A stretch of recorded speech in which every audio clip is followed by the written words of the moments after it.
Hey there, welcome to the October 13th Cory Morgan Show. This is the last one before the big round of civic elections all over Alberta. I'm going to be speaking to one more Senate election candidate. Not enough media outlets or much of people in general have really been paying attention to them, but it is an important exercise. It's a traditional Albertan exercise to try and choose our senators anyways, and it's worth paying attention to. You're going in there to cast a vote. You may as well have it as informed as you possibly can. I mean, there is a chance these people are going to end up in as senators, and you really want them to be representing you as well as possible. There's been other new things coming along with the Western Standard, by the way. Last night was the maiden episode of a new series we're doing called Uncensored. It's hosted by Bruce McAllister. It had Danielle Smith on it, Rob Anderson, and they spoke on equalization.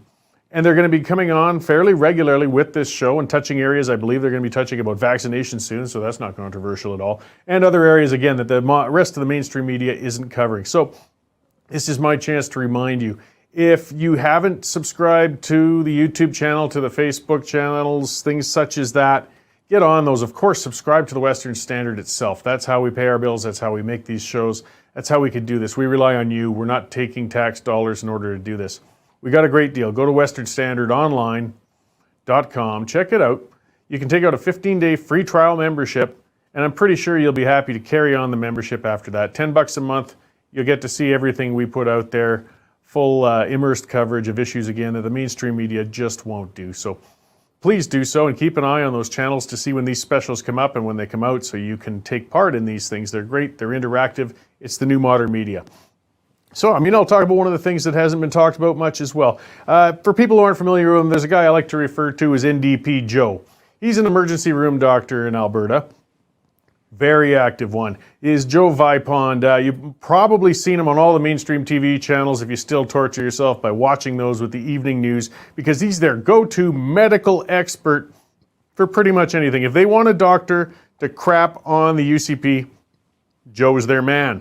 And why so? Well, he's an emergency room doctor. It looks good. He's in his scrubs everywhere he goes. It's kind of funny if you watch it. Google him. Have a look. This guy must take his showers with his scrubs on. But if you look into him, he's donated also tens of thousands of dollars to the NDP. Now, he's got the right to do that. That's your right as a citizen. That's democracy. That's the way it goes. I'm okay with that. But don't put this guy on and pretend he's a medical, unbiased expert. He's an activist who happens to be a doctor. Big difference. Either way, NDP Joe's been, waving his fingers at us and chiding us and talking about Albertans are all getting sick. He's going to save us all.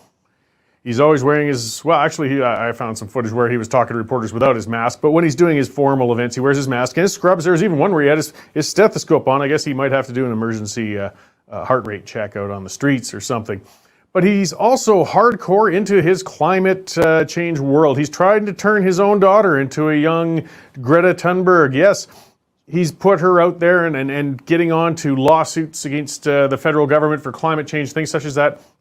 And NDP Joe was announcing on Twitter that he's flying to the conference in Dublin to fight climate change with his daughter. He was asking him about accommodations. I'm sure you'll know him if you see him at the airport, because he'll be the guy wearing his scrubs going through customs. And he is showing hypocrisy at the highest of levels. This is really showing the coverage you get, and it's showing at the mainstream crap they feed you. This guy, this activist, this almost extremist and pure hypocrite, to tell us how to live, tell us to shut in our oil fields, tell us to get vaccinated, tell us to mask up when he doesn't mask up, now flying to a potential super spreader event across the ocean with his daughter that he's turning into a nice prop, to try and shut down our industries out here. Flying. He's not sailing a boat like little Greta did there for that publicity stunt. It's just vile. And it's worth exposing, and it's worth pointing these people out. People have their biases, they have their opinions, they have the right to that. But if you're going to present them on mainstream media all the time as if these guys are focused on just the issues or just what they're talking about, that's completely untrue, particularly in the case of old NDP Joe. So, if you happen to be at the airport and, see him walking around with his stethoscope and things, wish him bon voyage on his carbon-burning trip across the sea. Probably in first class, it wouldn't surprise me, but that's the way it goes. Getting on to big government and idiocy and media, too. So there's a story in the Western Standard, and just that reminder, westernstandardonline.com. This one was great. It's from Lacrete, Alberta. It's a northern Alberta little town. Some people there applied to have a German language show on a radio station up there. They're just going to speak German, go on it. You know, in Calgary, you twist that dial, you can hear all sorts of different languages on different radio stations. And it's cool, you know, if you don't understand the language, don't listen. It's not that hard. But the CRTC, Canadian Radio Telecommunications Commission, turned them down for their license, said, no, you can't have a German language radio station up there. Why? Why do they even have to ask permission? I mean, who cares? The closest that we need a regulator for these kinds of things is to say, okay, this is the spectrum of available radio frequencies. These are the licensed broadcasters who are using them and the strength of broadcast. So that way they're not overlapping with each other. You know, you don't start your little station and then somebody with a bigger budget and a bigger antenna, isn't it always such a measuring contest between those bigger antennas, comes along, drowns out your little station and you're pushed out. So you need a regulatory body for that. That's fine. Aside from that, and I guess making sure you're not doing anything obscene or criminal on it, it's none of their bloody business. The language doesn't matter, or the format, or what they're covering. The CRTC, if you want to get a radio station going, you've got to run a gauntlet, and there's a whole number of things they cover you can or can't do. There's where, again, I mean, you know, these guys were just trying to make their private German station up there. I don't know how much market there really is, but power to them.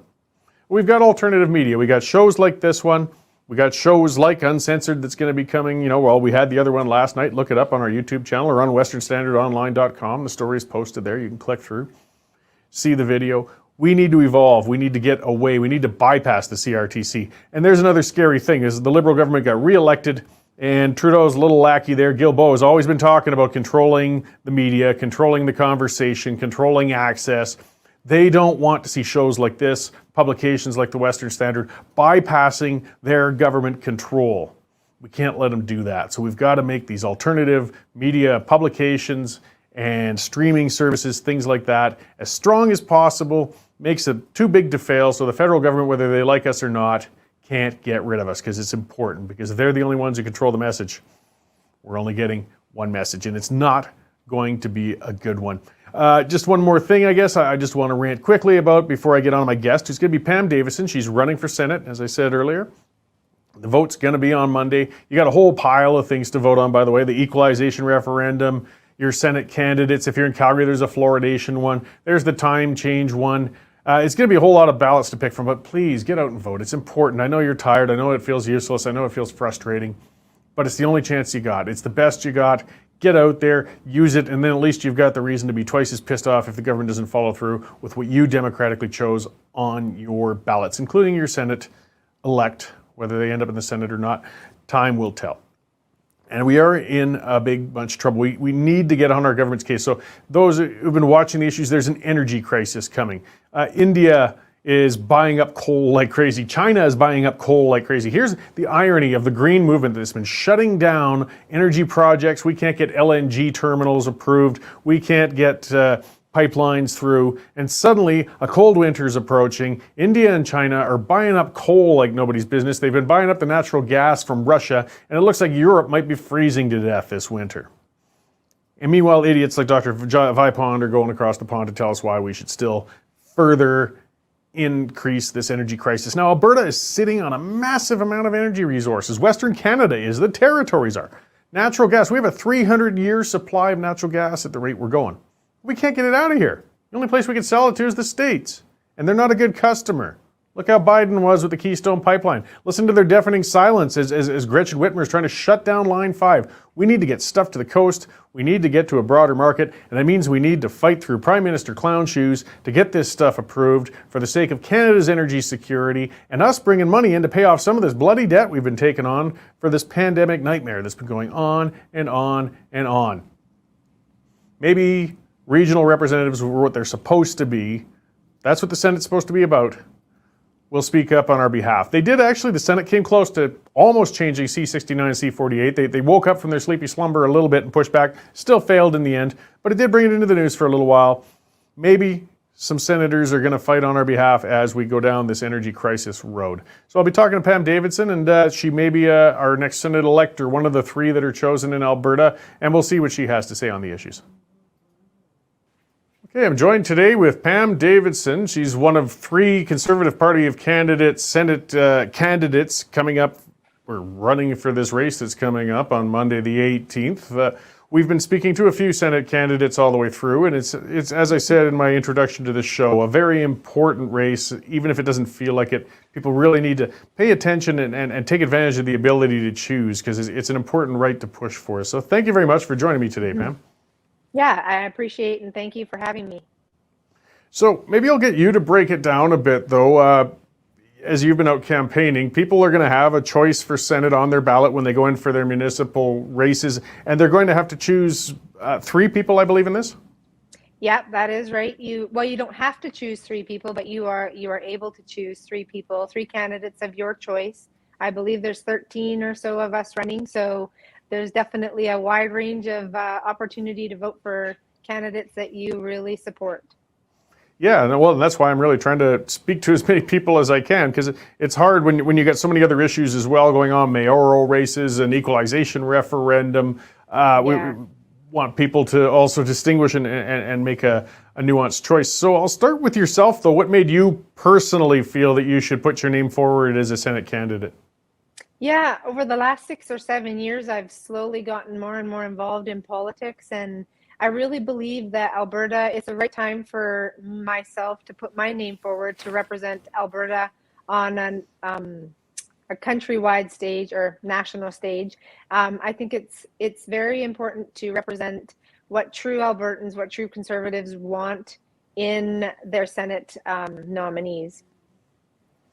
Great. So perhaps if we could start, what would the top 3 issues, were you to be elected as senator, would you like to bring to Ottawa on behalf of Albertans and advocate for us on? Yeah, I think the number one issue that I have, as I've been out campaigning, I've met with over 37 different municipalities and their local council and mayors.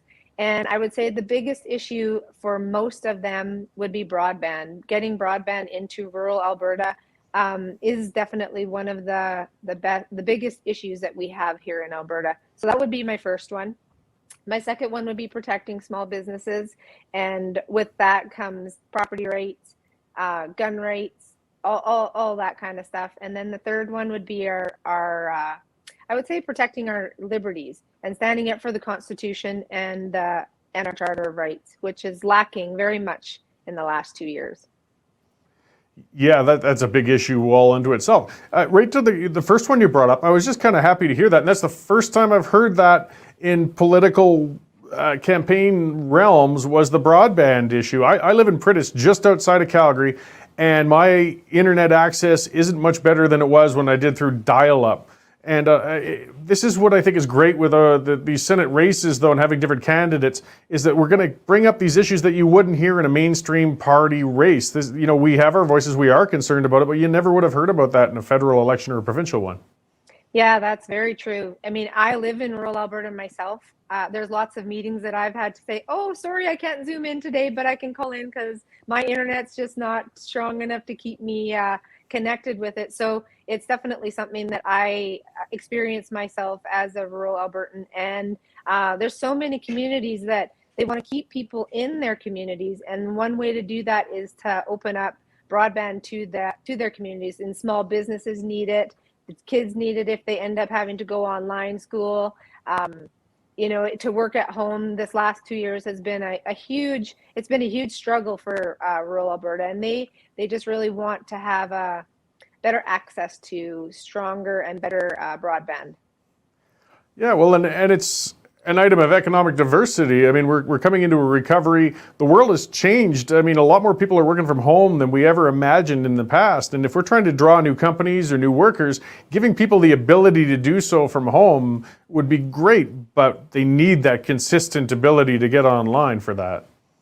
Yeah, and I mean, the fortunate thing for me is I've been to lots of different communities. So there's actually a few communities that I will be reaching out to after I win this election, and they've already got broadband into their community. So then I can take it to the next level and bring it to more of rural Alberta and be a real strong voice in that area. Great. Well, and I'll move on to your last item there, which is a huge one, though. Individual liberties. I imagine the Charter of Rights. I mean, there's whole sections of libraries based on that. How would you advocate for those? Which areas do you feel are being infringed upon or at risk right now? how many areas are not being infringed upon and at risk right now. How will I advocate for that? I mean, I really believe that each bill that the House of Commons puts through needs to be looked at, and actually the senators need to step back and remember their role, and we need to get out and make sure that each of these bills, one, stands up to the Constitution, stands up to our charter, and doesn't override those. And in the political view that or atmosphere that we have now, I'm just going to put my voice there, and I'm going to learn as much as I can and be a strong voice for Alberta at the Senate level, and make sure that all of the bills that come through definitely are good for Alberta and not bad for Alberta. Yeah, well, I mean, there's a lot of argument about Senate reform and what we want to change with it, but one advantage you would have as a senator, once a senator is in, they can't be taken out unless they've done something profoundly terrible. But that also immunizes you from party pressures, things such as that. You'll speak for you, well, at least you have the ability to speak for your constituents first, rather than what a party leader may be telling you, or somebody who's striving for a broader political agenda. Yeah, that's very correct. I definitely am a Conservative Party of Canada member. I'm a strong conservative. I grew up in Alberta. I get what it means to live in Alberta. My dad is in the oil field, so I have that experience there. And then my husband's in healthcare. And then we live in rural Alberta. We have a farm ourselves. So agriculture is another area that, I'm learning lots about and figuring out. But yeah, it's just super important to stand up for actual Albertans, and first and foremost, and that is my number one promise to people, is that I will first and foremost stand up for my constituents, and that's all of Alberta. Great. So I challenge you what I had this time around. Everybody has it this year of elections. Are the restrictions getting around? You can't hold, or at least not easily hold, large town hall sort of meetings, things such as that. How's your campaign been working for this last couple of months? What have you been doing to reach out to Albertans? Yeah, mostly I have been going around to all areas of the province personally. I've gone down south to meeting with the municipalities and hoping to get my name out as I meet with the councillors and the mayors, that they will help get my name into the community. And so having said that, I've gone all the way to 34 kilometers from the southern border, all the way up to Lacrete, all the way over to Spirit River, and then all around central Alberta, just everywhere, right? Anyone that's invited me, I've been to Lloydminster and met their mayor there. They actually have a unique opportunity there. They don't hold municipal elections the same time as Alberta does. They follow the Saskatchewan side, but they are holding a special election for the Senate and for the referendum questions. So that was pretty neat to hear that they are doing that. So getting the vote out there is very, very important. And I think that myself getting out to all these communities, taking the time to go meet with council and mayors to find out what their communities really are needing in representation has been key. Yeah, Lloydminster is an interesting one to bring up. And I know First Nations communities have experienced the same problem because their council elections and things are on a separate timetable from the Alberta one, so providing ballots and the ability for people to get out has been more challenging. And I guess that makes it a little harder. I mean, right now, you can campaign to people, say, well, you're going to vote for mayor, so please consider this while you're there. You've got to say, well, you can't vote for mayor, but come on out to vote on your Senate and equalization. Yeah, my team actually put together an instructional video that they sent out to all of the First Nations reserves and the people that live out there to help them to navigate through the voting system and figure that out. So yeah, I think that's my biggest challenge, is to get people to be really engaged in this election and get out to vote. So assuming you become one of the three people selected to be an Alberta senator, you become a senator in waiting. Now that waiting period could be very variable. I mean, you might get put in next week. It might be quite some years from now. What sort of activity as a senator in waiting would you be doing, I guess, in anticipation? I mean, you're not just going to sit and then wait for the phone call.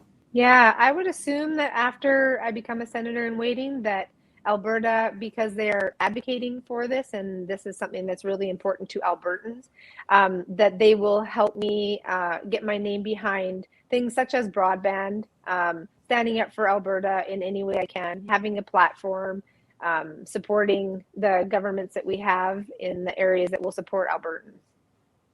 Great. So where can people find out information about you or the Senate race or things like that in general? I imagine you of course, you have a campaign website and a number of other areas.